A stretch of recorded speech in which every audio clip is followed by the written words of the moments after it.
ଗୋଟିଏ କଥା କହିବି ତୁ ଶୁଣ। କହୁନାହାନ୍ତି। ପୁଅରେ ତତେ ଜଣେ ଲକ୍ଷେ ଟଙ୍କା ଦଉଛି, ଲକ୍ଷେ ଟଙ୍କା। ଜଣେ ଟଙ୍କାଟେ ଦଉଛି, ତୁ କାହାକୁ ଗୁରୁତ୍ୱ ଦେବୁ? ଲକ୍ଷେ ଟଙ୍କା ନେବି।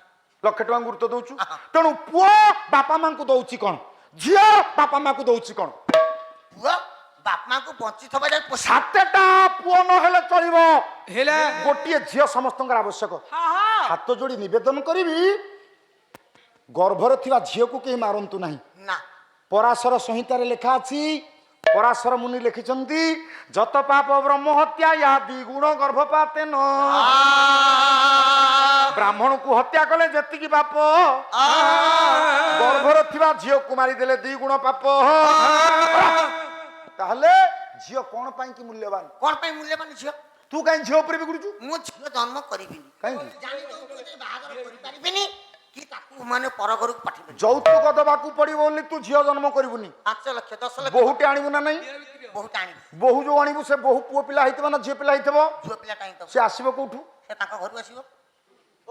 ସେ ବାପା ମା କାହିଁ ଜନ୍ମ ଦେଲେ? ସେ ତାଙ୍କର ଜନ୍ମ ଦେଇଥିଲେ ପଇସା କହିଲେ ଗୋଟିଏ ନରକରୁ ଧାରିବା ପାଇଁ ପୁତ୍ର ମନା ସନ୍ତି ଜନେ।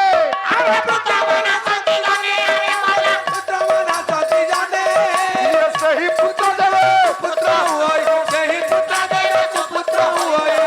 ନରକକୁ ଟାଣେ ସେ। ରହ ସମାନ ପଦେ ପଦେ। ନା ଗୋଟିଏ ପୁଅ ଜନ୍ମ କରିଛୁ, ତତେ ଗୋଟିଏ ନରକରୁ ଉଦ୍ଧାର କରିବ। ଆଚ୍ଛା 84ଟା ନରକ ଭିତରେ ଗୋଟିଏ ନରକ ହଉଛି ପୁତୁ ନାମକ ନରକ। ପୁଅର 3ଟା ମାତ୍ର କାମ, ପୁଅର ବେଶୀ କାମ ନାହିଁ। 3ଟା କାମ। କଣ କାମ? ଜୀବିତେ ଆଜ୍ଞା ପାଳନ, ତାহে ଭୁରି ଭୋଜନ, ବୟାୟନ ପିଣ୍ଡଦାନଶ୍ଚ, ତ୍ରିଭିପୁତ୍ର ସେଉଚ୍ୟତେ। ବ୍ୟାସ କହିଲେ ପୁଅ ଯଦି ବାପା ମାଙ୍କର ବଞ୍ଚିଥିଲା ବେଳେ କଥାକୁ ମାନିଲା, ପ୍ରଥମ କର୍ତ୍ତବ୍ୟ କଲା। ମୃତା ହେ ଭୁରି ଭୋଜନ, ବାପା ମା ମରିଗଲା ପରେ ଅନ୍त्यେଷ୍ଟି କ୍ରିୟା କରି ସକ୍ଷମ ମୁତାବକ 5, 25, 50 ଯେତିକି ବଳ ପାଇଲା ଏକାଦଶାରେ ଲୋକଙ୍କୁ ଖାଇବାକୁ ଦେଲା। ସେ ଦ୍ୱିତୀୟ କାମ କଲା। ପୁଅର ତୃତୀୟ କାମ କଣ? ଗୟାୟାନ ପିଣ୍ଡଦାନଶ୍ଚ, ବାପା ମାଙ୍କର ପିଣ୍ଡକୁ ଗୟାରେ ପ୍ରଦାନ କଲା। ପୁଅର କାମ ହଉଛି ଏତିକି। କିନ୍ତୁ ଗୋଟିଏ ନରକରୁ ପୁଅ ଉଦ୍ଧାର କରିବ। ଏ 84 ନରକରୁ ଆଉ ଯୋଉ 83ଟା ନରକ ରହିଲା, ଝିଅ ଉଦ୍ଧାର କରେ। ମୁଁ କହିଛି ଏ ପାଲା ବ୍ରାହ୍ମଣିଆ ପାଲା, ହାଲକା ପାଲା ନୁହଁ। ସ୍ୱାଇଁ ବାବୁ ଶୁଣ, କାନ ଖୋଲି ଝରକା ଖୋଲି ଶୁଣ। ପୁଣି ଆଉ ଗୋଟେ ଶ୍ଲୋକ ପଢିବି।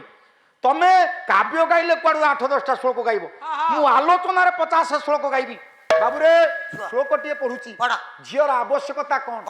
ଝିଅ ପାଇଲା ଆମର ଲାଭ କଣ? ଶତକଳ୍ପ ଯଜ୍ଞ କର୍ମେ ଗାଭୀ ଭୋଜନ, ଗାଭୀ ସେବା ଧର୍ମେ ଭୋଜନ, ଶତବୀଜ ସେବା ଧର୍ମେ ଭଗିନୀ ସୁତ ସୁଦର୍ଶନମ୍। କଣ ବୁଝିଲୁ? ଅଳିଆ ନାଇଁ, ଧାଡି ଧାଡି କରି ପଦି ପଦି କରି ବୁଝେଇବା। ଠିଆ ହ। ପୁଅ ନହେଲେ ଦୁଃଖ ନାହିଁ, କିନ୍ତୁ ସମସ୍ତଙ୍କର ଝିଅଟେ ହବା ଦରକାର। ସମସ୍ତଙ୍କର ଭଉଣୀଟେ ଥିବା ଦରକାର। କାହିଁକି? କବି କହିଲେ ଶତକଳ୍ପ ଯଜ୍ଞ କର୍ମେ, 100ଟା ଯଜ୍ଞ କଲେ ଯେତିକି ପୁଣ୍ୟ ହୁଏ, ଏକ ଦ୍ୱିଜସ୍ୱ ଭୋଜନ, ମାନେ ଜଣେ ନୈଷ୍ଠିକ ବ୍ରାହ୍ମଣକୁ, ଜ୍ଞାନୀ ପଣ୍ଡିତ ବ୍ରାହ୍ମଣକୁ, ବିବେକୀ ବ୍ରାହ୍ମଣକୁ, ଯୋଉ ବ୍ରାହ୍ମଣ କପଟି ହେଇନଥିବ, ଯୋଉ ବ୍ରାହ୍ମଣ ପାଖରେ ଦୟା ଥିବ, ଧର୍ମ କଣ ଜାଣିଥିବ, ସେମିତିକା ବ୍ରାହ୍ମଣକୁ ତମେ ଖାଇବାକୁ ଦବ, ପୁଣ୍ୟ ହବ। କିନ୍ତୁ 100 ଜଣ ବ୍ରାହ୍ମଣଙ୍କର ସେବା ଧର୍ମ କଲେ ଯେତିକି ପୁଣ୍ୟ ହୁଏ, ଗୋଟେ ଗାଈର ସେବା କଲେ, ଗାଈକୁ ଖାଇବାକୁ ଦେଲେ ସେତିକି ପୁଣ୍ୟ ହୁଏ। ଗାଈ କଣ କି? ଗାଈ ମା। ଗାଈ ମା? ଗାଈ ଠେଇ ଏତେ ପୁଣ୍ୟ ଅଛି? ଗାଈ ପୁଣ୍ୟ, ଗାଈ ଯୋଗୁ ବଂଶ ରକ୍ଷା ହେଇଯିବ। ଯୋଉ ଗାଁରେ ଯଜ୍ଞ ହଉଛି, ଯଜ୍ଞ ହେଲା ବେଳେ ଧେନୁ ପୂଜା ହୁଏ। ସ୍କନ୍ଦ ପୁରାଣ ଗୋଟେ ଶ୍ଲୋକ ଅଛି, ସ୍କନ୍ଦ ପୁରାଣ ଶ୍ଲୋକ ଅଛି, ଲେଖିଛନ୍ତି ବ୍ୟାସ। ହେ ବାବୁରେ, ଗୁରୁ ପହଲି ସାରୁଙ୍କ ଠାରୁ ଶ୍ଲୋକଟା ଶିଖିଥିଲି। ଗାଈର ମହତ୍ଵ କଣ? ଗାଈ ଦ୍ଵାରା ଲାଭ କଣ? ଗୋବଂଶ ମନାସ୍ତି ଧନଂ ପୃଥିବ୍ୟା ବହନ୍ତି କର୍ଷନ୍ତି ହରନ୍ତି ପାପ ଖାଦନ୍ତି ଅମୃତ ସ୍ରବନ୍ତି ବିପ୍ରାୟ ଦଦ୍ୟାତ କୂଳମୁ ଧରନ୍ତି। ତୁ ଏତେ ଲମ୍ବା ନା, ବିଷୟ ପଛେଇ ଯିବ, ଏଗୁଡ଼ା ସହଜରେ ସାରିବ। ହ୍ୟାଲୋ ସୁଧୀ ପ୍ରିୟ ଦର୍ଶକ ବନ୍ଧୁ, ଗାୟକ କରନ୍ତୁ। ମୁଁ ଆଉ କ'ଣ ଆଶୀର୍ବାଦ କରିବି? ସାର୍ ତ ପ୍ରଧାନ ଶିକ୍ଷକ, ସେ ତ ମଣିଷ ତିଆରି କରିବା କମ୍ପାନୀର ସେ ହେଉଛନ୍ତି ମାଲିକ। ଯେଉଁମାନେ ବିଦ୍ୟାଳୟର ଶିକ୍ଷକ ବା ସମସ୍ତ ଶିକ୍ଷା ଜଗତ ଜଣେ ଜଣେ ପ୍ରଡ୍ୟୁସର, ସେ ମଣିଷ ତିଆରି କରନ୍ତି। ତେଣୁ ସେମାନଙ୍କ ପାଖରେ ଆମର କୋଟି କୋଟି ନମସ୍କାର।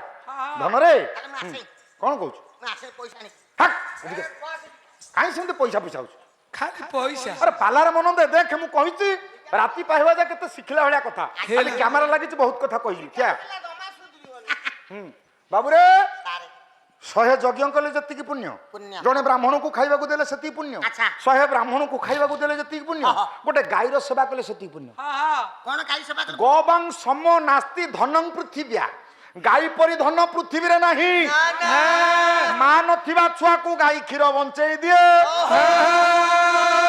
ତୃଣାନୁ ଖାଦନ୍ତି ଅମୃତ ସ୍ରବନ୍ତି, ଗାଈ ତୃଣ ଘାସ କୁଟା ନଡା ଖାଏ, ପେଜ ତୋରାଣୀ ପାଣି ପିଏ, ଯୋଉ କ୍ଷୀର ଦିଏ ସେ କ୍ଷୀର ଅମୃତ।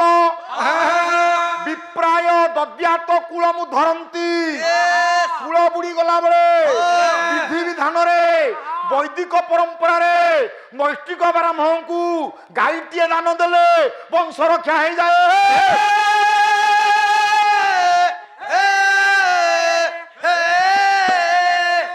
ଖାଲି ସେତିକି ନୁହେଁ, ଯୋଉ ବାବୁ ମାନେ ମା ମାନେ ଘରେ ଗାଈ ରଖିଛନ୍ତି, ଗୋଟେ ଗାଈ ପାଖରେ 3ଟା ନଦୀ ଅଛି। ଏ କଥା ମୁଁ ଏଇ ନିକଟସ୍ଥ ଗାୟକ ପ୍ରହ୍ଲାଦ ସାହୁଙ୍କ ଠାରୁ ଶିଖିଛି। ସ୍କନ୍ଦ ପୁରାଣ ଶ୍ଲୋକ। ତୁ କାନ୍ଦିଲୁ କାହିଁ? କାନ୍ଦୁଛୁ କାହିଁ? ଘରକୁ ଯିବି ମାନେ କଣ ତାର? ପାଲା ଗାଇବିନି କାଲି। ତାକୁ କିଏ କଣ କହିଲା? ଏବେ ରାତିରେ ଘରକୁ କିଏ ତାକୁ କଣ କହିଲ? ନା ପୁରା ପାଲା ତରକାରୀ ନାହିଁ। ଆରେ କାନ୍ଦୁଛୁ କାହିଁକି? ମୋ ସ୍ତ୍ରୀ ନୋଟ ଜାଲିକି ଚାହା କର। ଆରେ କଣ ହେଲା? କାନ୍ଦୁଛୁ କାହିଁ କହ? ମୋ ପଇସା କତ କତରେ ପଡି। କାନ୍ଦୁଛୁ କହ? ତମେ କହିଲେ ଗୋଟେ ଗାଈ ଗୋଟେ ଗାଈ ପାଖରେ 3ଟା ନଦୀ। ମୋ ଘରେ 4ଟା ଗାଈ, ମାନେ 4 12ଟା ନଦୀ ହେଇକି ମୋ ପିଲା ନେଇକି ସମୁଦ୍ରରେ ପୁରେଇ ବୁଡି। ତୋ ବୁଦ୍ଧି କମ। ତମେ କହିଲ ଗୋଟେ ଗାଈ ପାଖରେ 3ଟା ନଦୀର ପବିତ୍ରତା ଅଛି। କଣ ପବିତ୍ରତା ଅଛି? ଶୁଣ ମୁଁ କହୁଛି। ଦେଖିଆ ମାଉସୀ ଧୀରେ ଧୀରେ ଉଠି ଯାଆନି, ଗୋଟେ ଭଲ କଥା ଶେଷକୁ କହିବି। ଆମ ପୁରାଣରେ ଅଛି, ସତ୍ୟଯୁଗର ଘଟଣା। ଏମିତି ନାରୀ ସ୍ୱାମୀ କୁମାରୀ ଶ୍ୱଶୁର ସାଙ୍ଗରେ ପିରତି କରି, ଏମିତି ନାରୀ ସ୍ୱାମୀ କୁମାରୀ ଶ୍ୱଶୁର ସାଙ୍ଗରେ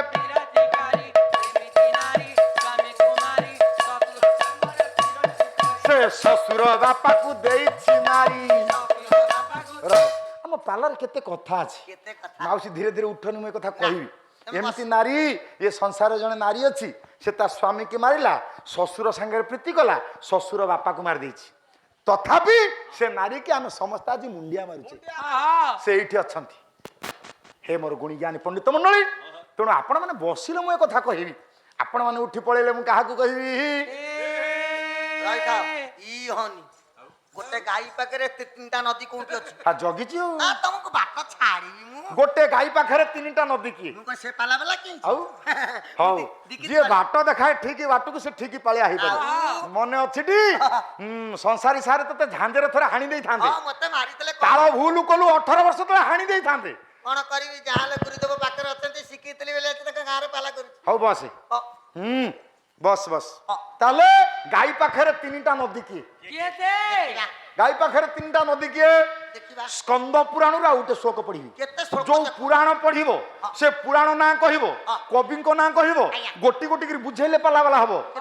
କବି ହେଲେ ଭଗବାନ ବ୍ୟାସ, ପୁରାଣ ସ୍କନ୍ଦ ପୁରାଣ ଲେଖିଲେ ସୁନ୍ଦର ଶ୍ଲୋକ। ଗୋମୟଂ ଯମୁନା ସାକ୍ଷାତ୍, ଗୋମୂତ୍ରଂ ନର୍ମଦା ଶୁଭା, କ୍ଷୀରନ୍ତୁ ଦାସା ବୈ, ପବିତ୍ର ମତ ପରେ।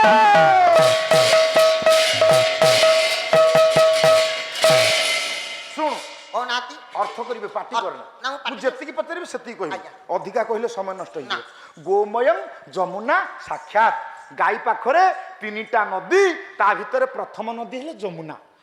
ଯମୁନା ନଦୀ ତୋ କହିବା କଥା, ଯମୁନା ନଦୀ ତ ସେପଟେ ବହୁଛି ଦିଲ୍ଲୀ ଆଡେ, ଗାଈ ପାଖରେ ଯମୁନା ନଦୀ ଆସିଲା। ନଦୀ କାହିଁ? କବି ବ୍ୟାସ କହିଲେ, ଭଗବାନ ବ୍ୟାସ କହିଲେ, ଗାଈର ଗୋବର ହେଲେ ଯମୁନା ନଦୀ,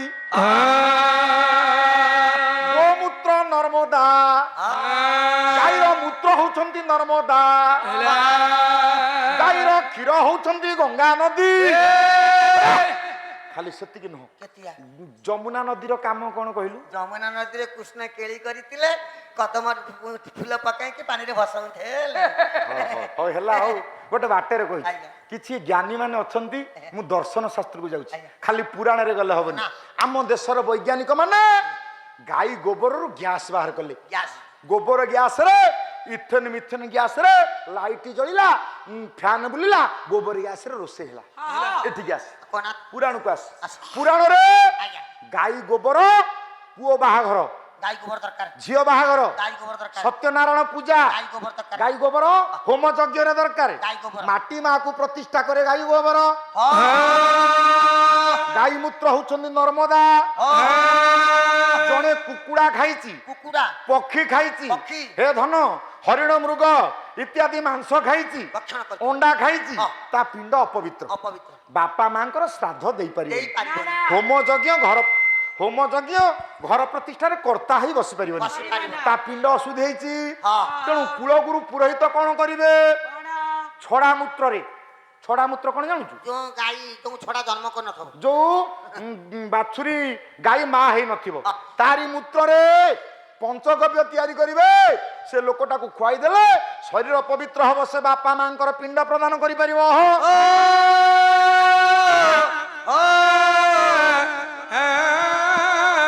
ଏବେ ଅଷ୍ଟ୍ରେଲିଆର ବୈଜ୍ଞାନିକ ମାନେ ଆଜ୍ଞା। ଗାଈ ମୂତ୍ରରୁ ଆଖି ରୋଗ ପାଇଁ ଇଞ୍ଜେକ୍ସନ ବାହାର କଲେ ଗାଈ କ୍ଷୀର ଗଙ୍ଗା ନଦୀ କଣ କଣ କ୍ଷୀରର ଉପକାର ଏତେ ଆଜ୍ଞା ବୁଝେଇଲେ ସରିବନି ତେଣୁ ଆପଣ ମାନଙ୍କ ନିକଟରେ ମୁଁ ସମୟ ନଷ୍ଟ କରିବିନି ଏ କଥା କାହିଁ କହିଲି ପଇସା ନବ ବୋଲି 100 ବ୍ରାହ୍ମଣଙ୍କୁ 100 ଯଜ୍ଞ କଲେ ଯେତିକି ପୁଣ୍ୟ ହଁ ଜଣେ ବ୍ରାହ୍ମଣଙ୍କୁ ଖାଇବାକୁ ଦେଲେ ସେତିକି ପୁଣ୍ୟ 100 ଜଣ ବ୍ରାହ୍ମଣଙ୍କୁ ଖାଇବାକୁ ଦେଲେ ସେତିକି ପୁଣ୍ୟ ଗୋଟିଏ ଗାଈ ସେବା କଲେ ସେତିକି ପୁଣ୍ୟ ପୁଣ୍ୟ କିନ୍ତୁ ଫେରେ କିନ୍ତୁ କଣ 100 ଗାଈର ସେବା କଲେ ଯେତିକି ପୁଣ୍ୟ ଯେତିକି ପୁଣ୍ୟ ନିଜ ଭଣଜାକୁ ଦେଖେଇଦେଲେ ତାଠାରୁ ଅଧିକ ପୁଣ୍ୟ ହେ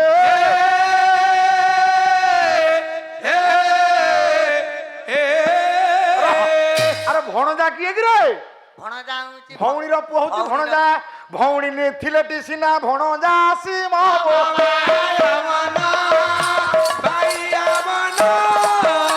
ଆଉ ବାପା ଆଉ ମାମୁ କୂଳ ଉଜ୍ଜଳ କରିବ